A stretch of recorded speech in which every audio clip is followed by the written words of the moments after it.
Welcome to the update. I'm Talisa Ryder. It's now believed the person who was piloting the helicopter which crashed into a hotel in Cairns used to work for the chopper company. The pilot who was killed in the crash has not yet been named by police, but the company Nautilus has confirmed all its current pilots are accounted for.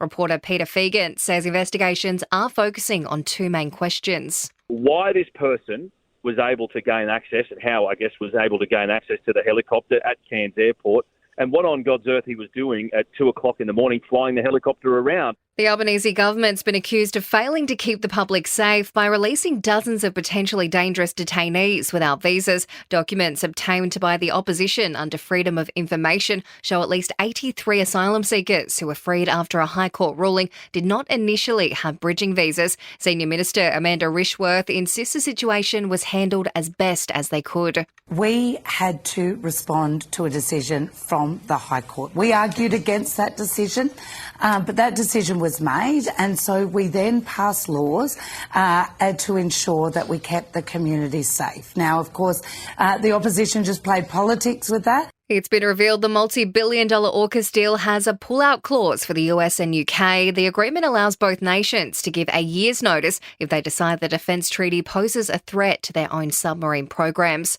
Over in the UK, and a man's been arrested in London after a stabbing attack on a girl and her mother. A shop security guard saw the attack in central London and stepped in before providing first aid to the 11-year-old girl. She has serious but non-life-threatening injuries, while doctors say her mother's wounds are more minor. And scientists in NASA have confirmed there is definitely water on Mars. For the first time, they've discovered water in its liquid form. Previously, only frozen water and evidence of vapour had been detected. Sport and entertainment are next. In sport, Tim English is reportedly closing in on a 5-year extension with the Western Bulldogs as the restricted free agent nears a call on his future. English was injured during Sunday's loss to Adelaide, which sees the Dogs in the AFL top 8 by percentage only. Meanwhile, focus in Paris is now turning to the Paralympics, which gets underway in just over a fortnight.